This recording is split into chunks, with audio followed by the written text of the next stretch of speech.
ताला the most merciful and most gracious. अस्सलाम वालेकुम बच्चों, आज हम करेंगे past indefinite tense, past continuous tense, past perfect tense और पास्ट परफेक्ट कंटिन्यूस टेंस, मतलब के पास्ट टेंस करेंगे। जैसा कि हमने प्रेजेंट किया और प्रेजेंट के चारों टेंसेस किए, आज हम पास्ट करेंगे और पास्ट के चारों टेंसेस करेंगे। तो शुरू करते हैं पास्ट इंडेफिनिट से। तो शुरू करने से पहले पास्ट भी देख लेंगे। पास्ट होता क्या? पास्ट होता है गुजरा हुआ वक्त, माजी। और उर्दू में इसकी पहचान होती है था, थी, थे। जैसा कि प्रेजेंट की पहचान होती है, हूँ, हैं। इस तरह से पास्ट की था, थी, थे पहचान होती है उर्दू में। अब इंडेफिनिट क्या होता है? इंडेफिनिट आपको पता है, कोई भी जनरल फैक्ट हो, हैबिचुअल बेसिस पे होने वाली चीज़ हो, या फिर मीन्स रेगुलर बेसिस पे होने वाली चीज़ हो, तो उसको हम इंडेफिनिट टेंस में लिखते हैं। जब वो मौजूदा वक्त में हो तो वो प्रेजेंट का था। अब अगर गुजरे हुए वक्त में है तो वो पास्ट का होगा, लेकिन काम बात वही होगी। ठीक है। अब इसकी अगर पहचान देखें तो पहचान जो है, इसकी दो पहचानें हैं, ये भी देख लीजिएगा। ये ट्रिक भी आपके लिए, ये मैंने बोल के बता दिया आपको, तो इसको देख लीजिएगा। अब इसकी पहचानें दो हैं।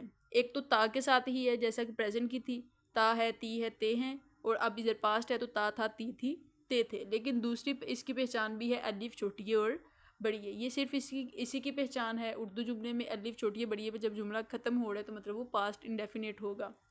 अब इसके हेल्पिंग वर्ब्स और फॉर्म ऑफ वर्ब देखें तो प्रेजेंट इंडेफिनिट की तरह पास्ट इंडेफिनिट के भी दो तरीके हैं। सिंपल इसका डिफरेंट होता है और नेगेटिव इंटेरोगेटिव इसका डिफरेंट होता है। तो सिंपल में क्या होता है? सिंपल में सेकंड फॉर्म आती है, हमेशा हमेशा इसमें सेकंड फॉर्म यूज़ होती है।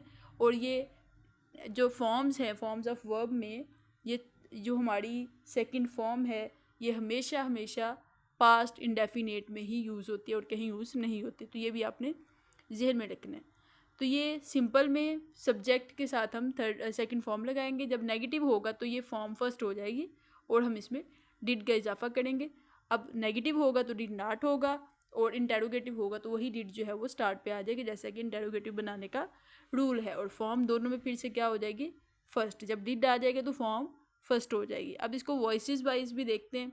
एक्टिव वॉइस जैसा कि आपने देख लिया, ये इसके दो तरीके हैं। पैसिव जो है, पैसिव को कैसे करेंगे? जैसे कि हमने प्रेजेंट का इंडेफिनिट किया और उसमें हमने पैसिव करते हुए प्रेजेंट के कंटिन्यूस के हेल्पिंग वर्ब्स दिए। अब फिर से हमने पास्ट का इंडेफिनिट करने के लिए पास्ट कंटिन्यूस के हेल्पिंग वर्ब लेने हैं, और वो है वाज और वर। और फॉर्म इसमें हमेशा थर्ड ही आनी है। ये आपको एक रूल बता दिया गया था, ये किसी भी टेंस का हो, फॉर्म हमेशा थर्ड ही आएगी। तो उम्मीद है यहाँ तक क्लियर तो हो ही गया होगा। अब एक एग्जाम्पल के साथ इसको मज़ीद समझ लेते हैं।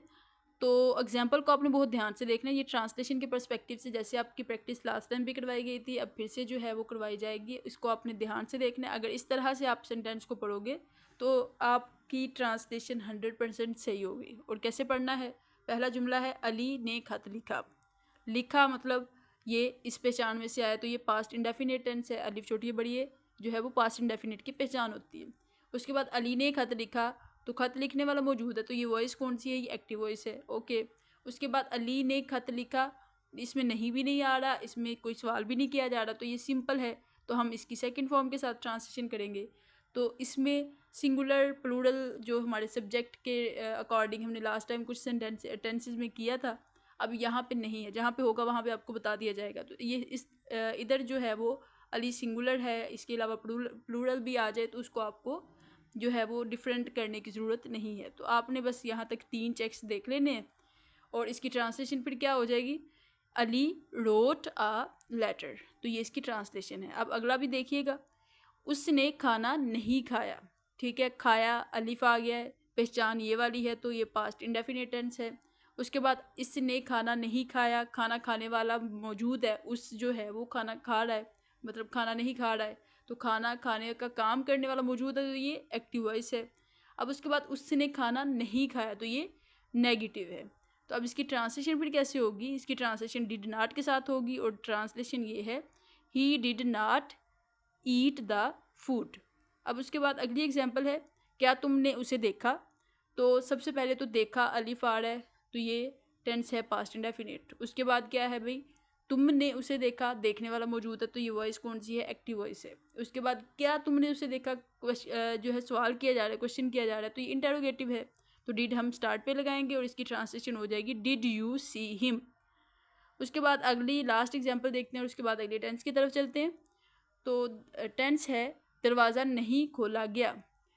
सबसे पहले तो गया से हमें पता चल गया कि ये कौन सा टेंस है, पास्ट इंडेफिनिट। उसके बाद दरवाज़ा नहीं खोला गया, यानी दरवाज़ा खुला है लेकिन खोला किसने, ये तो यहाँ पे मेंशन ही नहीं है, तो ये वॉइस कौन सी होगी, पैसिव वॉइस होगा। उसके बाद नहीं खोला गया, ये नेगेटिव है, यानी जो भी हम हेल्पिंग वर्ब होगा उसके साथ हमने क्या करना है, नॉट का इजाफा करना है। तो इधर ट्रांसलेशन क्या हो जाएगी, the door was not opened. तो इस तरह से ये है हमारा पास्ट इंडेफिनिट टेंस। इसमें ये कुछ चीज़ें भी लिखी हुई, ये भी नोट कर लीजिएगा, जो कि मैं ऑलरेडी आपको बता चुकी हूँ। आगे हम अगले टेंस की तरफ चलते हैं और अगला टेंस है हमारा पास्ट कंटिन्यूस टेंस। तो पास्ट कंटिन्यूस में हमेशा कंटिन्यूस का लास्ट टाइम भी आपको बताया था, कंटिन्यूस में काम जारी होने को जाहिर किया जाता है। अब गुजरे हुए वक्त में माजी में कोई काम जारी था तो उसके लिए हम पास्ट कंटिन्यूस टेंस यूज़ करते हैं।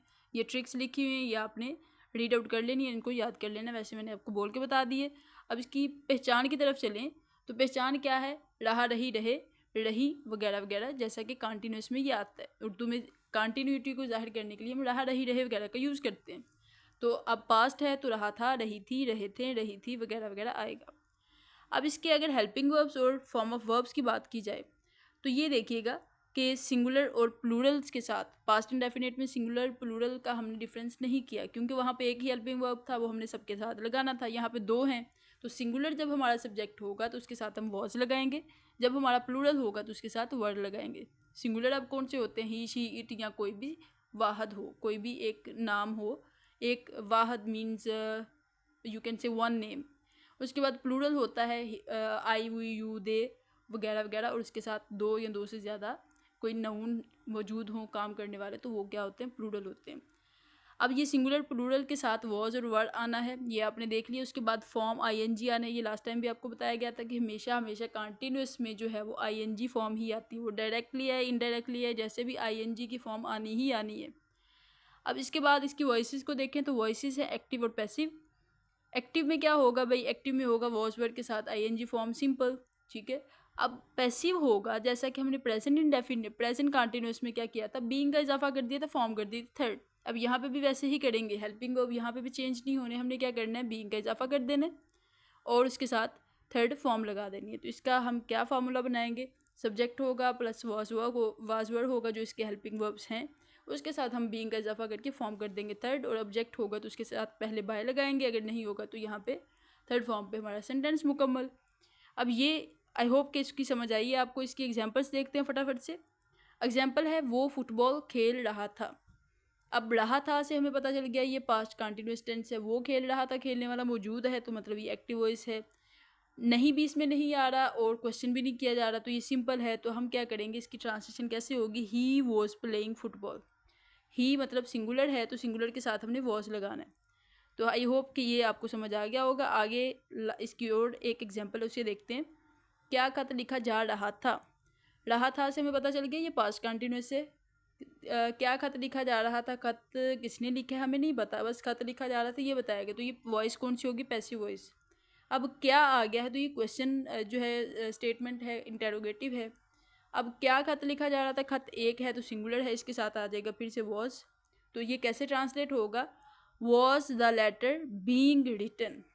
आई होप कि इसकी समझ आ गई होगी। ये कुछ सेंटेंसेस हैं, आपने इसको अच्छे से प्रैक्टिस करना है, होप कि आप बहुत अच्छे से कर भी लोगे इंशाल्लाह। अब अगले की तरफ हम मूव करते हैं और अगला टेंस है हमारा past perfect tense. Past perfect में जैसा कि परफेक्ट का आपको बताया हुआ है कि परफेक्ट में हमेशा काम मुकम्मल ही होता है, लेकिन प्रेजेंट परफेक्ट क्या था कि उसका असर जो है वो मौजूदा वक्त में होता था, लेकिन यहाँ पे काम मुकम्मल हुआ, ओवर हो गया हुआ, उसका खाता ख़त्म हो गया हुआ है, तो ये पास्ट परफेक्ट होगा, ठीक है। तो अब पास्ट में कोई काम हुआ, मुकम्मल हुआ, ठीक है, अब उसका बस जिक्र हो रहा है, तो ये पास्ट परफेक्ट टेंस होगा। अब इसकी जो है ये स्टेटमेंट इसके इधर लिखी हुई है, इसको आप मज़ीद रीड आउट कर सकते हैं, वैसे मैंने आपको बोल के बता दिए। इसको मेमोराइज़ कैसे करना है ये भी वही रूल्स हैं कि इसमें फॉर्म हमेशा थर्ड आएगी, काम मुकम्मल हो चुका होगा वगैरह वगैरह। अब इसकी पहचान की तरफ चलते हैं, तो पहचानें इसकी भी दो हैं प्रेजेंट परफेक्ट की तरह, एक चुका चुकी चुके के साथ, एक अलिफ छोटी है बड़ी है के साथ। तो अब इधर जैसा कि पास्ट है तो था, थी, थे वगैरह आएगा, तो एक पहचान है इसकी चुका था, चुकी थी, चुके थे और चुकी थी वगैरह। और दूसरी है लिया था, ली थी, लिए थे। अब लिया था, ली थी वगैरह को आप छोड़ भी सकते हैं, आप क्या करिएगा, अलिफ वगैरह जो है वो लिखिएगा। अब अलिफ है, अलिफ था, छोटी थी, बड़ी थे वगैरह, ठीक है।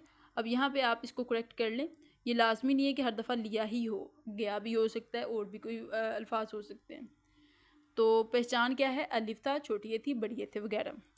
अब आगे इसके हेल्पिंग वर्ब्स की तरफ फटाफट से चलते हैं। हम इस वीडियो को लॉन्ग नहीं करेंगे, बहुत छोटा सा, जल्दी से हम टू द पॉइंट चीज़ों को देखेंगे, क्योंकि हमने लास्ट प्रेजेंट में बहुत तफसील से बात की थी और हमारा एक जो है वो कहते हैं कि एप्टीट्यूड बन चुका है इसको सीखने का, और अब आप क्विकली इसको अडॉप्ट कर रहे होंगे इंशाल्लाह।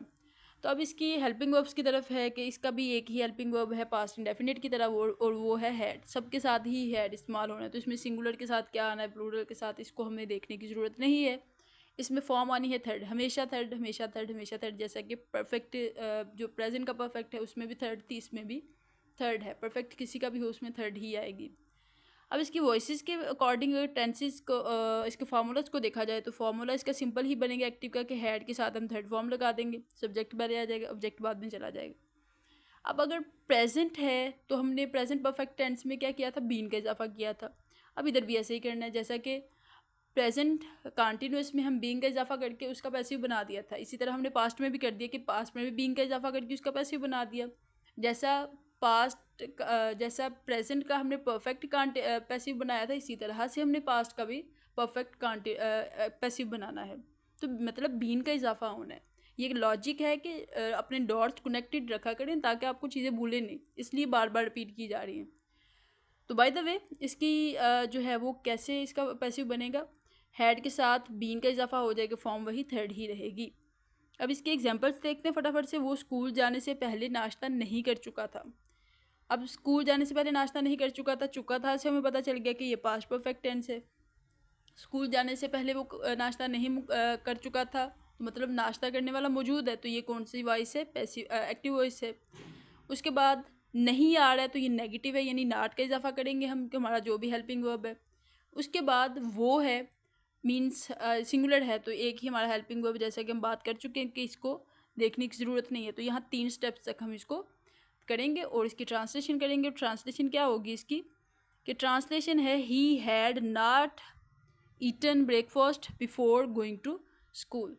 अब अगली एग्जांपल देखते हैं। क्या खत भेजा जा चुका था से हमें पता चल गया ये पास्ट परफेक्ट है। खत किसने भेजा हमें नहीं पता, तो इससे हमें पता चल गया ये पैसिव वॉइस है। तो क्या से हमें पता चल गया ये इंटेरोगेटिव है, यानी हमारा हेल्पिंग वर्ब शुरू में आ जाएगा। तो इसकी ट्रांसलेशन क्या होगी, had the letter been sent. तो इस तरह से इसकी ट्रांसलेशन होगी। ये कुछ सेंटेंसेस हैं, आपने इनको अच्छे से प्रैक्टिस करना है। अब लास्ट टेंस की तरफ चलते हैं और उसको देखते हैं, और वो टेंस है हमारा पास्ट परफेक्ट कॉन्टिन्यूस टेंस। जैसा कि प्रेजेंट में था कि काम मुकम्मल भी होया होता है, काम जारी भी होता है, ठीक है। यहाँ पे भी वही होगा, लेकिन गुजरे हुए वक्त में ये हुआ था, हम उसका बस जिक्र कर रहे हैं, ठीक है। प्रेजेंट का इससे कोई वास्ता नहीं है, हम कोई होई हुई बात, कोई मासी की बात जो है वो कर रहे हैं कि कोई काम था, कुछ देर से शुरू था और वो कुछ देर तक रहा, इस तरह से इसकी बात होगी। तो ये है पास्ट परफेक्ट टेंस। अब इसका भी यही है कि इसमें वक्त आना लाजमी है, ठीक है, और उसके लिए सिंस फॉर का इस्तेमाल होगा। लाजमी है, अगर ये सिंस फॉर नहीं लगाएंगे इंग्लिश में और उर्दू में वक्त वगैरह का जिक्र ना हो, तो मतलब ये सिर्फ कॉन्टीन्यूस होगा रहा रही रहे के साथ। अब अगर ऐसे है तो ये पास्ट परफेक्ट कॉन्टीन्यूस है, अगर वक्त का भी जिक्र है और ये वाली पहचानें आ रही हैं। पहचान क्या है, रहा था, रही थी, रहे थे, रही थी वगैरह। और दूसरी पहचान जैसा कि प्रेजेंट की भी की हमने कि ता रहा था, ती रही थी, ते रहे थे, ती रही थी वगैरह, ठीक है। अब इसकी पहचान और इसका कॉन्सेप्ट आपको क्लियर हो गया। अब इसके हेल्पिंग वर्ब्स की तरफ चलते हैं, और इसका हेल्पिंग वर्ब भी एक ही है और ये है हैड बीन। हैड बीन ही सबके साथ आना है। उसके साथ इसकी फॉर्म है, फॉर्म जैसा कि कॉन्टीन्यूस है तो कॉन्टीन्यूस में आईएनजी फॉर्म आएगी, तो इसमें आईएनजी फॉर्म आएगी और हैड बीन इसका हेल्पिंग वर्ब होगा। अब इसकी वॉइसेस वाइज भी देख लेते हैं कि वॉइसेस कैसे होंगी। तो वॉइसेस से पहले हम सिंस फॉर का यूज़ एक दफ़ा फिर से रिपीट कर लेते हैं, ताकि अगर किसी को भूल गया हो तो वो भी देख ले। तो वॉइस जो है वो हम बाद में देखेंगे। तो सिंस जो है, सिंस हमेशा पॉइंट ऑफ टाइम के लिए आता है। मतलब फिर से वही बात कि अगर क्लॉक पे अगर वक्त की बात हो रही है तो क्लॉक पे हमें पता है कि कौन सा घंटा कौन सा मिनट था। अगर दिन है तो हमें दिन का पता है, वेडनेसडे था या थर्सडे था या वगैरह वगैरह, कोई भी दिन था। डेट हमें एग्जैक्टली पता है, मंथ हमें एग्जैक्टली पता है, ईयर हमें एग्जैक्टली पता है, तो हम सिंस का इस्तेमाल करेंगे। अगर नहीं पता, कोई रैंडम ड्यूरेशन है, कोई रैंडम पीरियड है, तो फिर क्या होगा, फॉर का यूज़ होगा। अगर एग्जैक्ट टाइम पता हो तो सिंस का यूज़ होगा, और अगर इधर पीरियड का जिक्र हो तो फिर फॉर यूज़ होगा। ये आपने जहन नशीन कर लेना है और होप दैट कि आपको पहले से पता था क्योंकि आपने पहली वीडियो देखी हुई है। अब इसके बाद है वॉइसेस पे आ जाएं, एक्टिव वॉइस, पैसिव वॉइस। अब एक्टिव वॉइस में हैड बीन होगा और उसके साथ आईएनजी फॉर्म लगा देंगे, सिंपल, और उसके साथ सिंस फॉर आ जाएगा अकॉर्डिंग टू टाइम, उसके साथ हम वक्त का इजाफा कर देंगे। और इसके अलावा लास्ट टाइम क्या हुआ था कि पैसिव करवा दिया था, इसका फार्मूला ऐड कर दिया था, लेकिन इस दफ़ा ऐड नहीं किया ताकि आपके लिए चीज़ें ईजी रहें। और मुझे पता है कि लास्ट टाइम की भी समझ नहीं आई होनी, तो इस तरह इसको छोड़ ही दिए। तो हम चले जाते हैं इसके एग्जांपल्स की तरफ फिर। तो ये हैं इसके एग्जांपल्स। सबसे पहले है वो 2 घंटे से पढ़ रहा था जब उस्ताद आया। उसके बाद है वो सुबह से काम नहीं कर रहा था। उसके बाद है क्या वो 1 घंटे से तुम्हारा इंतज़ार कर रहा था। अब इन तीनों में क्या कॉमन है कि इसमें वक्त का जिक्र है। अब पहले सेंटेंस को अगर देखा जाए, वो 2 घंटे से पढ़ रहा था जब उस्ताद आया, तो वो 2 घंटे से पढ़ रहा था। अब यहाँ तक हमें पास्ट कंटिन्यूअस टेंस, ये एक इजाफी पार्ट है जब उस्ताद आया, ठीक है, तो इसकी अलग से ट्रांसलेशन करेंगे। अब पहला जो पार्ट है वो 2 घंटे से पढ़ रहा था, उसकी ट्रांसलेशन करेंगे। ट्रांसलेशन कैसे होगी, रहा था से हमें पता चल गया ये पास्ट परफेक्ट टेंस है। वो पढ़ रहा था एक्टिव है, जाहिर सी बात है, 2 घंटे से पढ़ रहा था, तो 2 घंटे कोई भी रैंडम है। यहाँ पे क्लॉक पे टाइम नहीं बताया हुआ कि कौन से 2 घंटे से 7:18 हुए या क्या टाइम हुआ वगैरह वगैरह। तो ये फॉर के साथ ट्रांसलेट होगा, तो इसकी क्या ट्रांसलेशन हो जाएगी, he had been studying for 2 hours. ठीक है, ये इसका यहाँ तक इसकी ट्रांसलेशन होगी। आगे जो लिखा हुआ है जब उस्ताद आया, तो इसकी ट्रांसलेशन हम करेंगे अलग से, व्हेन द टीचर अराइव्ड। ये पास्ट इंडेफिनिट का है बाय द वे, अगर आपको पता नहीं चला तो। वैसे हमारा यहाँ तक ये सेंटेंस था। उसके बाद आगे के चलते हैं, नेगेटिव का एक है, वो सुबह से काम नहीं कर रहा था, तो नहीं आ गया, तो यहाँ पे हम नॉट लगा देंगे, बाकी सारी चीज़ें वही हैं। He had not been working since morning. अब सुबह यानी सुबह, जाहिर सी बात है, जब सूरज चढ़ता है उसके एक प्रॉपर टाइम होता है, तो सुबह का हमें पता ही होता है। तो यहाँ पे पॉइंट ऑफ टाइम जो है वो है, तो सिंस आएगा। उसके बाद इंटेरोगेटिव है, तो इंटेरोगेटिव क्या, वो 1 घंटे से तुम्हारा इंतज़ार कर रहा था। अब इंटेरोगेटिव है और 1 घंटा कोई भी रैंडमली 1 घंटा है, तो यहाँ पे फॉर के साथ हम इसकी ट्रांसलेशन करेंगे, had he been waiting for you for an hour. I hope कि इसकी आपको समझ आ गई होगी, ये आपने बहुत अच्छे से इसकी प्रैक्टिस भी कर लेनी है और आपने इसको प्रेजेंट की तरह बहुत अच्छे से प्रैक्टिस करना है, अच्छे से समझना है। बहुत ही लॉजिकल, बहुत ही आसान, बहुत ही ज़्यादा आसान करके आपको बताया गया। अगर अभी भी वाकई में आपको समझ नहीं आई टेंसेस की, तो आपके जहन में कोई मसला है, इसका चेकअप करवाइएगा ज़रूर, अगर नहीं आई तो।